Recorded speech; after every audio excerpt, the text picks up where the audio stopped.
Hello, Spark Twain. It is November 7th, 9:21 in the morning. I'll probably post this right after I'm done filming it. And honestly, I'm not really sure what I'm going to talk about. But I do know that I should keep talking.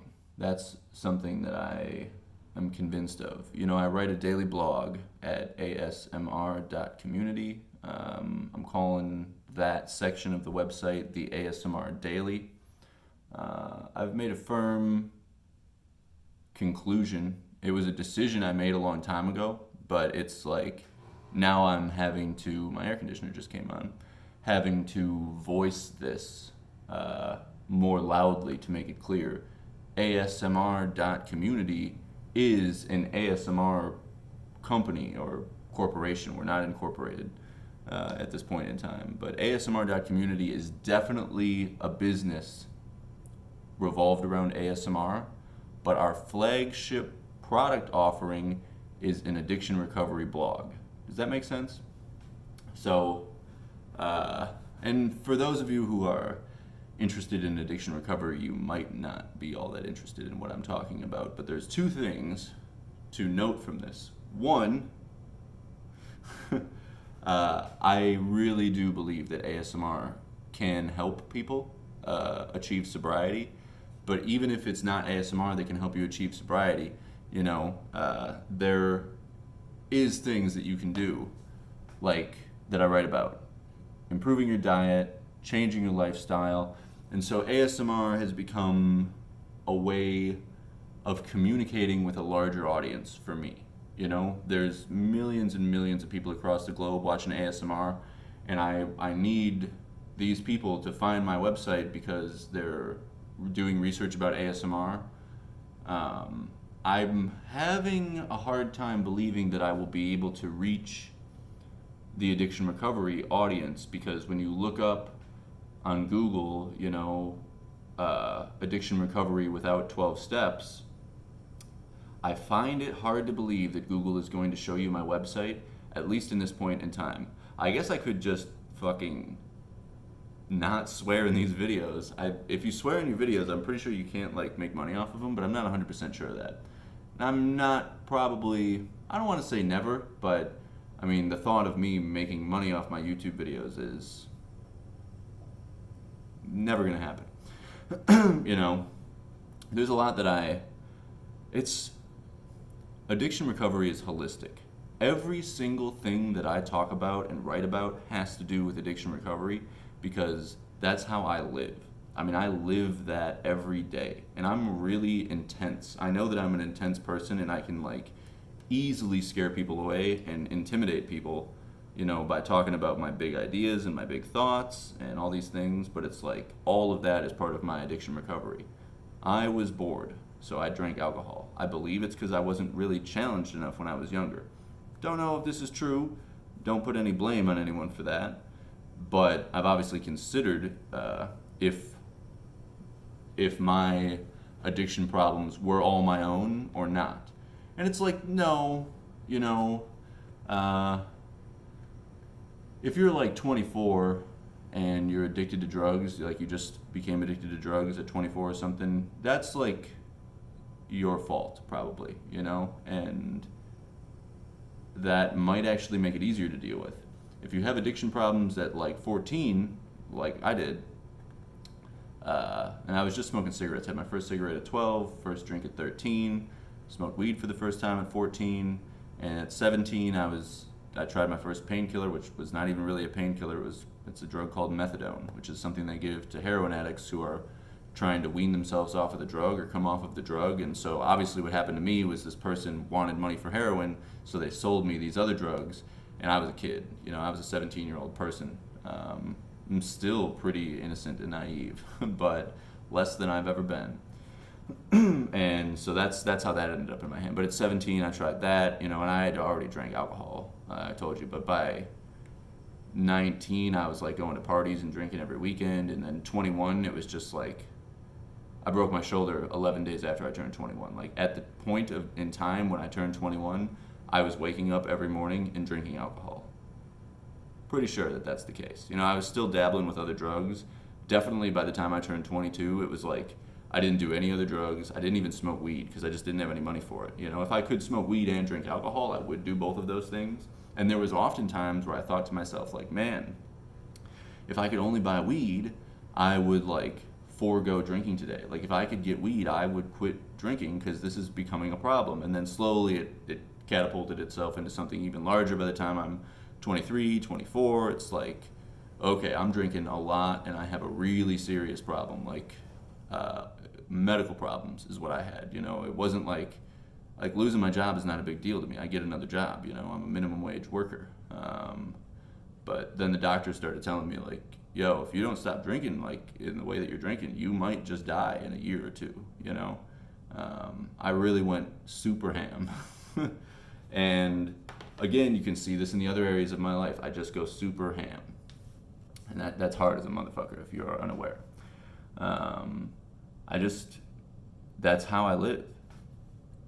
And it's not necessarily healthy. I might be a little bit addicted to stress, but I'm also addicted to coffee and smoking weed and being in love, you know. Addiction crosses many boundaries. I can hear someone starting a weed whip or something out there. You call it a weed whip or a weed whacker. So, and you know, last night I had this guy read my tarot cards. And he's really good at reading the cards. Maybe the best I've ever met, you know? But now that I'm down here, Naples is really popping off. There's a lot of people around here who are like really in touch with their spiritual side. It's awesome. It's helping me get more in touch with mine. But I had him do my cards last night, and now he knows me. Like the first time he read my cards, we were like kind of strangers, you know? But this time it's like he knows me. He's seeing me every week, and he told me, he's like, dude, every time I see you, you've got a different idea. You're doing something different. And this is not really like, this person isn't me, doesn't know what's going on with me necessarily. Like they just do see me sometimes, you know. And I like to think that I do have new ideas all the time, but for the first time in my life, really, I'm sticking to an idea. asmr.community. I write that daily blog. Been showing up and writing that blog every day since April 1st, except for May 27th, because everybody was watching a different video that day. That's consistency for me. That's like, for the first time in my life, you know, I've never even had a job for more than like a year and 2 months. That's the longest I've ever held a job. Before I was like, I have to quit and typically take some time off. I can't just go into another job. Like, I've met a lot of homeless people. They can't hold a job. I'm pretty close to that. And I wonder why. I love running a business. It's not like I am scared of running a business, but I am scared of having a job. It crushes my soul, and I don't know why. And this is a thing I think about deeply, is like, I'm going to have to hire people to work for me. I'm creating a system, and as soon as I can pay someone $15 an hour to make tie-dye shirts for me, I'm going to step away from it. Even if it's like, I don't even make any money. It's like, oh, every penny I have goes back into the business between paying people and buying supplies, and I'm not actually making any money. I do own the business. You know, I have an asset. But as soon as I can pay someone to make those shirts, I'm going to, because my shoulder's all messed up, and it's quite difficult for me to really do any sort of physical labor. Like just moving my arms like this for like a couple hours, stretching rubber bands, kills my back. And I'm not going to kill myself, but I can't get another job. I mean, I can get one more job or two more jobs. Like if I have to go get a job at Walmart, I will.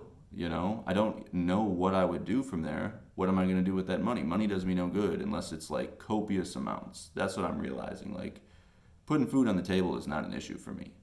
You know, putting weed on the table can be an issue for me. That's like $1,800 a month I'd be dropping on that probably, you know. But it's medicine. And it's like something I need, you know.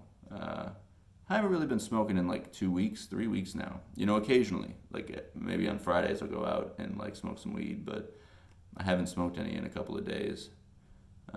Actually had a strange experience with some weed here in Florida. That's a conversation for another time. But basically I'm like, okay, that freaked me out. I had a weird experience and that freaked me out. Like I still have the buds, but I'm not smoking them because they're not right.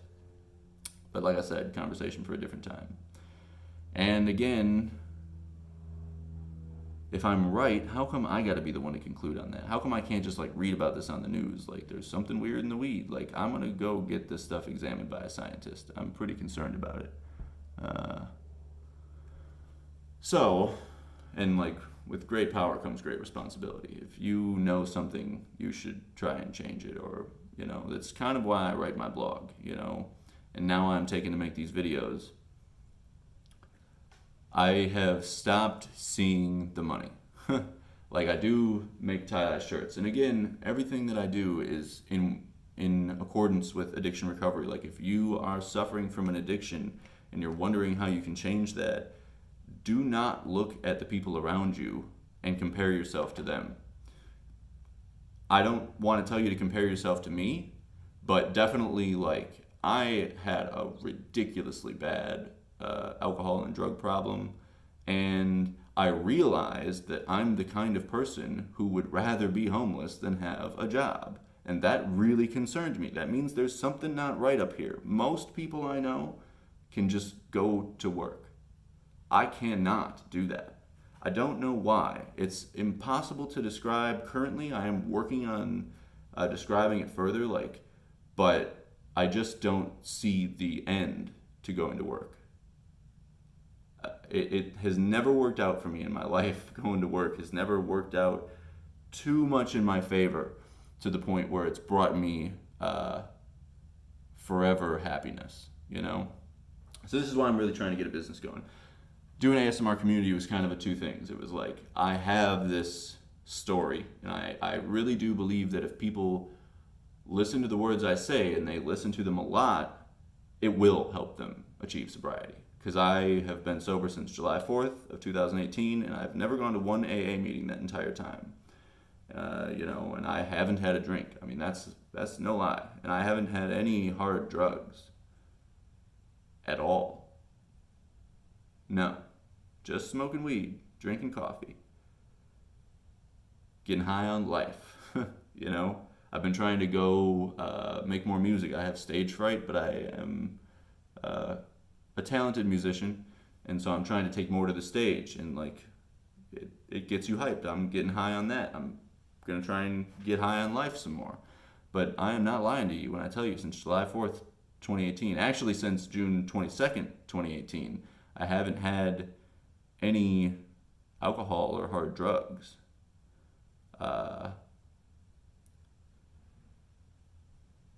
I'm trying to think. There was a stint where like this guy I knew started doing blow, and like I was binging on that with him for like a 2-week period.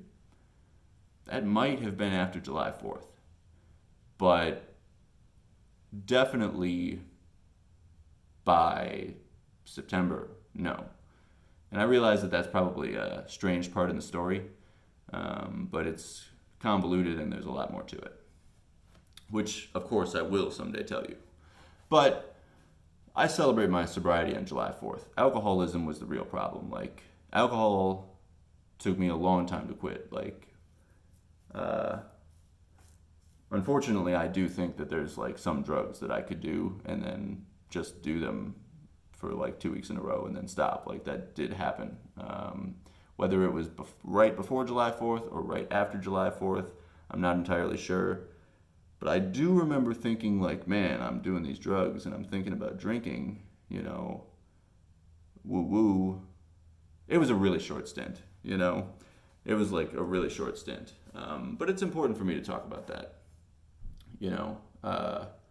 But celebrating my sobriety July 4th, I haven't gone to one AA meeting that entire time, and I haven't had any slip-ups. Like, the goal was to quit drinking alcohol. My goal has never been to quit other hard drugs. I haven't really ever had a problem with other hard drugs, given the relativity of the situation. Like, I definitely was sniffing heroin for like a year and a half, and I did Percocet for like a year and a half before that, where I was just popping 30 milligram Percocets every couple hours, you know. That went on for a year and a half, and then I started sniffing heroin for a year and a half. I never put a needle in my body. And before I got sober on July 4th, like a couple years earlier, maybe 2016, I went through like a 3 week stint where I was smoking meth, like every day smoking meth. And then I ended up quitting my job because I was like, yo, you're losing it. You're going to go into work and they're going to think you're like some crazy person because you're losing it, you know? But it was only 3 weeks, and then I stopped doing that. Haven't done it since. And then right around the time I got sober uh, from alcohol, I had a short stint where I had a friend who was like, always had cocaine. So he was like kind of just giving it to me, you know, because people like getting high together. That's the thing. Like when I'm smoking weed, I'm not stingy about my weed at all. Like if I'm smoking weed, we are smoking weed. That's the end of that story. You know, if I don't have enough weed for both of us, I won't even call you. For real. But I have, and so I've never really had a huge battle. Like I definitely don't sit around and think about doing drugs. I don't even sit and think about drinking. It's just that I do understand drinking will take me to a different place. Like, you know, first things first, I don't like cocaine. I do like opiates, or at least I remember that I liked them. Like when I was doing them, I remember thinking like, whoa, this is maybe the greatest feeling in the world short of like an orgasm, you know? I mean, it is a really good feeling, but it is not sustainable by any sense of the word. Like it's the greatest feeling when you're first starting opiates. And I don't think you ever achieve the same thing you did the first time. Like, and I really, this is a complicated thought. I haven't had this thought in a long time, but I remember the first time I did Percocet, you know, I was like, whoa, this is it. Like, this is what I've been looking for years. My anxiety is gone. And, you know, I sweat a lot. And I was like, I'm not sweating. You know, basically all of these anxiety. I have super high anxiety all the time. I'm really, really paranoid about things. And it irks me. I wish I wasn't that way. And I remember, and I don't remember when I did it, but I remember that I thought about this significantly for a long time. The first time I ever did Percocet, I felt amazing, and I was like, I felt home for the first time. I was like, whoa, this is like home. You know, I'm feeling home. But I never achieved that again. I only achieved it one time. And I remember this. I remember thinking about it. Driving around in my car, smoking blunts, you know. I was delivering pizza, so I had money at the time. And then it hit me. I was like, man, I can just buy as much of this stuff as I want. Like, I have money now for the first time in my life. I have a job that I don't totally hate going to. Delivering pizza was pretty good for me, you know. I have a job that I don't hate going to, and it pays me pretty well. You know, I can just keep buying this stuff, and it makes me feel good. For the first time in my life, I feel good. But it never really came back. It was like and so I remember thinking that for months afterwards, like, man, but I don't feel like how I did that first time. I don't get that feeling that I did the first time I did this. And so that is significant. It is a really good feeling, but at the same time, it leads to maybe the worst feeling I've ever had in the world, you know, which is, you know, feeling behind in life. The second worst feeling, withdrawals. Withdrawals are pretty bad. I've met people who like shot up heroin a lot for a long time. You know, I like went to jail for 33 days, and there was some people in there, you know, for like doing and selling heroin. And one guy, like, it was clear he figured out, you know, the secret to the game, and money was not an object for him. You know, he surrendered $70,000 when he got arrested to have a shorter sentence. You know, so money was no object for this guy. It's not like he's only buying as much drugs as he can afford. It's like he's buying as much drugs as he feels like doing. And he told me about his withdrawal symptoms. He's like, dude, I was in the hospital for 7 days just throwing up and shitting on myself and sweating like crazy. And it's like, I didn't go through it that bad. I sweat like crazy, and I had crazy thoughts in my head, you know, but not like I'm laying in a hospital bed, you know, handcuffed to the bed because I'm arrested and I'm just throwing up on myself and shitting my pants. Like, heroin withdrawals can be pretty serious. You and alcohol withdrawals can be dangerous. I mean, downright dangerous. If you've been drinking every day for 30 years and then you just stop, you can die. It has been, I don't know. Other people have told me this, and I hate to say it's an excuse, but some of the people I know were like, I can't stop drinking, man. Like, I gotta be in a hospital setting for that. And told them, I was like, dude, I will take off work for the next 7 days and I will hang out with you every single minute of every day. And if I think that you need to go to the doctor, I'll make that call. I will make that call right there, But they didn't do it. They didn't really stay sober. And at the same time, I don't think that person's consumption was to the level where they were going to have like an aneurysm or some sort of complication from a withdrawal symptom. I'm not a doctor. I don't really know for sure. But I was just thinking to myself, like, man, you should at least try, though. You should definitely try, and if you're not going to check yourself in, but you are worried about that, I want to help you. That's what I told this person. Maybe I should do some live streams like that, where I go live for like, 8 hours or something. I don't really know. I can't possibly go live for 7 straight days. It's not possible for me because I just live life in a certain way, I move around a lot, do a lot of things. Like, I can't stay in the same spot for 7 days. And I don't really know if the way that I live would help people with their initial stages of sobriety. I think the way that I live can help people who are in the more advanced stages of sobriety, because I do smoke reefer. But the bottom line is, if you stop drinking and immediately replace it with reefer, that is not the move, I have no doubt in my mind that I can go 7 days, 70 days in a row without smoking weed, and I can still wake up, do what I need to do. Am I wishing I was stoned? Yeah, a lot of the times. Am I happier when I'm stoned? Yes. Do I get more work done when I'm stoned? Yes. But if I'm not getting stoned, do I feel depressed? No. Do I feel like I can't get out of bed? No. Do I power through the tough days even though I don't have a chemical to depend on to alter my mind? Yes, I get through the days. I wanted to make sure I phrased that correctly. I get through the days, even without a mind-altering chemical.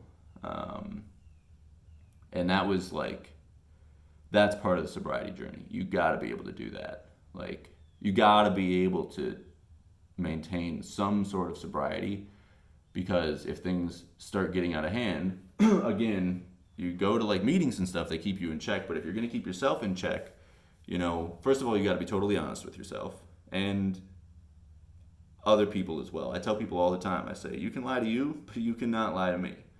And this is when I'm talking about like, right around the time I stopped drinking, I did have like a 2-week stint where I was doing cocaine. And it's like, I'm not going to adjust my sobriety date for that. I literally don't even know when that happened. But I'm pretty sure it was after July 4th and before September 1st. I'm positive that it wasn't after September 1st, so somewhere in July. I think it was August. I think it was like 2 weeks in August of 2018. And I nipped it in the butt, quick, bud, B-U-D. I nipped it, and I was like caught up in the sauce, but then it's like, whoa, I'm going to step away from this. And honestly, it was just because that person was in my life. That's 100%, like if this person didn't come to me and say, hey, I got this stuff, do you want some? And I kind of spent a lot of time with them significantly, where it's like I might just stumble in on them doing it, and they're like, oh, hey, what's up? And I'm in the room then, So I should have cut that person out of my life before that happened, but I really didn't put myself in a position, I still haven't put myself in a position to maintain independence. Trying to generate an income, the other way to do it would be to get a job for me, but like I said, somehow money generated from a job, even though I have financial independence then, and even if I could pay the rent, I somehow feel like I have less independence than I do when I don't have a job. And I've never lived outside, per se. I've spent like 15 days sleeping outside, but not in a row. And all of it was well calculated. Like, I got off work at 3 a.m. and I had to be back at work at 10 a.m. And it was like, am I really going to pay $60 to rent a hostel bed to sleep from 4 in the morning until 9? No, I'm just going to crash on this park bench. Put the bag under my head, crash on the park bench. I went not into the public areas, kind of into a backed off area, of San Francisco. And there was never other, like, people sleeping around there. I'm pretty sure that most people who are, like, living on the streets, they are just not in the same position. Like, their thought process and why they're outside is pretty different from my thought process and why I was outside, And I had that job. There's a reason I'm not living outside. It's because, like, I don't fucking want to. It sucks. I'm sure that it sucks. Like, I've never done it, but I've known a lot of people who live outside, and it does not seem like a good life. But if you can't hold a job, can't hold a job. And if you can't run a business, can't run a business. And I don't know what you do. You gotta have money in this life. I mean, no person on earth survives without money that I'm aware of. People can be totally self-sustaining, but somewhere there's money. Either you're paying taxes on your land, or you're, like, paying for your life by generating an income and then spending your income to stay alive on food and stuff. I'm pretty sure that money is such an integral part of every person's life that we can have a conversation about it openly. Like, if you have anxiety about money, that could be part of the problem of why you, like, drink and stuff, or do drugs. This is something that I had to come to terms with over the years, because people would always be like, I'm pretty obsessed with money, to put it lightly, but I don't have any. But I also am a good person, and that it really took me a long time to learn that I was a good person. I used to always think, like, everyone tells me, money's the root of all evil, and, like, all you think about is money, money, money. It's like, but I don't just, like, run advertisements that take advantage of people's emotions and sell them cheap stuff that they're going to be disappointed in when they get it. Like, no, I try and build a brand. I try and build a reputable brand. When people think asmr.community, they think trust. They think help. I'm kind of lost. They probably think of me at this point in time, but eventually I think they won't directly think of me. But when people think of Spark Twain, and I'm calling myself Chris Armstrong now. My name is Chris. Legally, my name is not Armstrong, but I am related to the Armstrongs. And I couldn't buy my own website, so ChristopherJamesArmstrong.com is the one that I have owned for, like, a year or two now. And then I was like, everybody was just like, is your real name Spark? And I'm like, no, my real name is Chris, so, and I kind of thought people would just call me Twain, Spark Twain, like, but no, everybody asked me if my name is Spark. So I'm starting to sign the articles Chris Armstrong, and I'm going to do a lot of work under the Chris Armstrong name because it's more professional. Like, I am trying to help people on the same level of a medical professional. I am not a medical professional. I have no college experience, and I've never worked in a medical setting, but I do deal with addiction. And I have, I am just rambling, and that's fine, but I kind of have to go to the bathroom. So I'm going to wrap it up, and then I'm going to go to the bathroom, but I'm not going to keep filming when I come back out. I'm just going to try and do this every day, but I have not been able to do that just because I'm not catching a vibe. I got to catch the vibes. Man, if people were watching this, it would be so easy for me to keep doing it, because I really know that these videos can change people's lives. I just don't know how to reach those people yet, and a lot of people don't. I wake up every day and I'm the bad guy. I realize that. Like, nobody wants to be told they need to stop doing these things that they love. People love doing drugs. I love doing drugs. But there is a cost. And I learned the cost at an early age. Some people might not learn it until 35 or 45, Look at Ozzy Osbourne. He's living his best life, but I don't think it's as good as it could have been. He's like, same with Keith Richards. These old musicians, rock musicians, like, they've done a lot of drugs, and I am sure that they are not regretful of that, but I'm sure that they do wonder what it would be like to have their full faculties at such an old age, you know. Um, you know, do not live fast and die young. I don't think that's the move. I don't think that's the move. And what was I gonna say? I was gonna tell you a story. Oh, I got a DUI, and so I took a class. I had to take a required class to get my license back, which I never got. I just left the state. But I took the class, and I am still paying the ticket, but I didn't flee. That's the thing that I think a lot of people are like, oh, you left the state to get away from that. And I'm like, nah, I left the state to get away from a lot of things. I actually made a valiant effort to make sure that that was taken care of before I left. I took my class, and I went to court, and I talked to the judge, and they gave me my ticket. I didn't tell them that I wasn't planning on paying the ticket, but I knew at the time that they gave it to me that I was like, okay, I'm not going to pay this ticket, this municipal fine. When I got arrested in Wisconsin for drunk driving, the cop told me, he's like, this is the equivalent of a speeding ticket. They don't have very strict drunk driving laws in Wisconsin. They might now. It's a couple years ago. But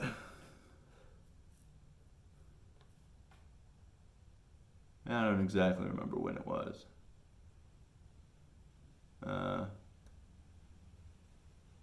Might have been 2017 that I got. Yeah, it was 2017. February of 2017 is when I got that DUI. And that was another last straw. But it also made me feel because I had thought for a long time, maybe I should go into talking about addiction recovery. I'm going to get to the story of why. One of the stories. But after I got the DUI, I was like, man, I'm going to get more respect in the addiction recovery community because of this. Do I want a DUI? Hell no. Ruined my car, and it really ruined a lot of things about my life. And it set me further back than I already was set back. But couldn't talk about it if it didn't happen. So I guess it had to happen because I have to talk about it. And then I took the class. And in the class, we were all talking, and I described addiction. I was like, addiction is like watching your hair grow. You're looking in the mirror, and you can't really tell. It's like you're looking in the mirror every day. You're like, how do I look? But then one day you step into the mirror, you're like, whoa, my hair is long. When did I have long hair? I got long hair all of a sudden. It's like you watched it grow. You watched your hair grow. But the realization that you have long hair hits you all at once. That's what addiction is like. It's like watching your hair grow, and then one day you wake up and you're like, holy shit, I've got long hair. How did I end up having long hair? And then you got to cut it out of your life. And so I described that to the class, and the guy pulled me aside after class. He's like, you should get into what I do, or you should help people, because most of the people who help people are qualified doctors and stuff, or counselors, but they don't have any real experience with addiction. They've never actually been an addict. So that man's name was Mr. Carini, and he really inspired me. It was a while before I was able to start I didn't even quit drinking, that I hadn't quit drinking yet. It really, after I got my DUI, I went from I was already really easing off the gas at that point. I held a full-time job, and a lot of things coming together. But I was not drinking every single day at the time I got the DUI, and the year previous at that time I was drinking every day. Wake up, drink, pass out, wake up, drink, pass out. I had no regular schedule. There was no time in my life. It was just drink until I black out or fall asleep, whatever it was, and do it again. Didn't matter. I wake up at 6 a.m., drink, fall asleep at 10, wake up 4 in the afternoon, drink, fall asleep at 9 p.m., wake up at 2 in the morning, drink, fall asleep at 5 in the morning. That was just that went on for years. But by the time I got that DUI, I was really felt like I was getting somewhere with my sobriety. And then I got hit with that DUI, and it just destroyed me. I was it didn't make me go back to doing drugs. Didn't make me drink any harder. I was already still drinking, on the weekends and stuff, and I just continued to keep drinking on the weekends, but made a vigilant effort not to, drink to cover up my emotions and stuff. You know, I really tried to start thinking about it. That's how it happened first. It was like, all right, I know that I'm dealing with problems by drinking, so I'm just gonna like meditate on that more. And I started meditating on it more and more, and then cut the alcohol back. You know, as I was able to be like, oh, I'm reaching for the bottle now because I'm having thoughts about this stuff. I'm gonna have to learn to deal with these thoughts. And here I am, having a tough time sometimes. I make videos that nobody watches, and I write a blog that I don't really think anyone reads. And it's tough on my mind, but you gotta believe in things. You gotta have faith, and you gotta keep going. And then if you are smart about it, you diversify. You know, I'm like, don't just write a blog, and I don't just make videos. I make shirts, and I print shirts. I printed these myself, and I dyed it myself. I'm gonna drop a link in the description below for an ASMR affiliate. So if you click the link in the description, you'll be taken to the asmr.community shop, and if you make a purchase within 30 days from the same IP address, so if you switch your IP addresses, or you use a VPN, or you go to your girlfriend's house or your boyfriend's house, and you're like on the shop again, and you're like, oh, I'm gonna buy the shirt, click the link again. If you think your IP address might have changed, go back in to find this video, go to the description, click the link again, because one of our ASMR affiliates, I'm gonna use Sleeping Artist ASMR. She's going to make a 25% commission off anything you buy in the shop. So if you click the link in the description, you'll be taken to the asmr.community shop, and everything you purchase will not only help to support my blog and what I'm doing with addiction recovery, it will also, 25% of the sale price will go directly to Sleeping Artist ASMR, so she can keep doing what she loves and support her ASMR channel, because I believe that ASMR is important. I really do. I guess that's it. I don't know what else I have to say. I feel like I said a lot of stuff today. I was in the middle of a thought process before I started talking about these shirts. I know it. You know. But anyway, yeah, I got that DUI, and then I took that class, and the guy was like, you should consider doing this for a living. You might be good at it. And now I do. And it's like, everything is there, except I'm just not getting paid. And I'm scared. Every day I'm scared that it's like, I'm just going to do this. I'm never going to get paid for this. I'm never going to get paid. I'm going to have to get another job. I'm going to have to get another job. I don't know what I'm going to do if I get another job. Just be depressed and die someday. I don't know. I'm going to end up opening my own business. And if you're in a stage of addiction right now where you're like doing drugs a lot, you're not ready to immediately move into owning a business or a career, having a career, or like, you know, doing any sort of things to better your life in that way. Like, you gotta handle that addiction first. And I tried to like keep that in mind. Like, I wouldn't even be able to wake up every day and write the blog. I wouldn't be able to make the shirts if I was still drinking, because I was literally debilitated. Like I could work at Taco Bell and they didn't fire me, even though I guarantee that I smelled like alcohol on the job. You know, I do not understand how it's possible that I didn't. Almost certainly I would bring a bottle to work and drink alcohol at work. Every job that I had, it was like, that's it, that's how it went down. And then I met other alcoholics over the years that do that. You know, a lot of them don't want help, and they don't intend to ever change, even though they look me in the eyes and they say, Chris, I'm not ever going to stop drinking, even though I know it's bad for me and destroys the lives of the people around me. And they have the right to do that. They're a human just like me. But if you want to stop, I want to help you, and I do believe in you firmly. Middle of the thought process got tossed again, you know. I'm gonna cut the video off. We're at 39 minutes now. That's a long video. I remember looking at that at 22 minutes. I told you I gotta go to the bathroom, and I still do. Gotta go to the bathroom. So, I appreciate you sticking with me. And, you know, seriously, if you like the shirt, I'm not making any money. And it's like depressing, but it's a better depression than I used to have. And I'm not really depressed. I'm sad. I've been depressed. After I broke my shoulder, depressed. After I stepped away from it a couple years later, I was like, whoa, that's what depression is like. You know, and it caused me to drink a lot. I was already drinking when I broke the shoulder, but it caused me to drink way more.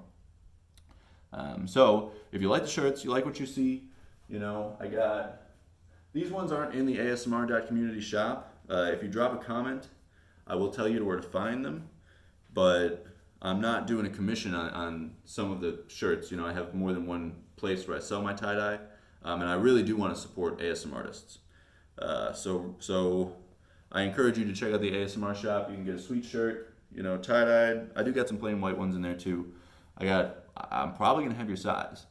I got extra, no, I don't have extra small. I have extra small, and those I won't carry forever. So I have small all the way to 4XL. And they're made, these ones are Hanes Beefy tees. That's the name of the t-shirt that I use. But then now I use comfort colors, like this one I just showed you over here. That's a comfort color shirt. And most of the stuff in the shop, unless it's one of the 3 original designs, which is this one, and then there's 2 other ones that I have multiple of each one. Those are on Hanes. It says in the description of each product. So anyway, I encourage you to go to the shop, check it out. Definitely click the link below so you can support 2 independent artists at the same time. You can support me and what I'm doing. You can support Sleeping Artist ASMR, support the whole ASMR community. And my name is Spark Twain. My name is also Chris Armstrong. And I appreciate you for watching this video. And make sure to like and subscribe and drop a comment if my story is helping make your story, for sure.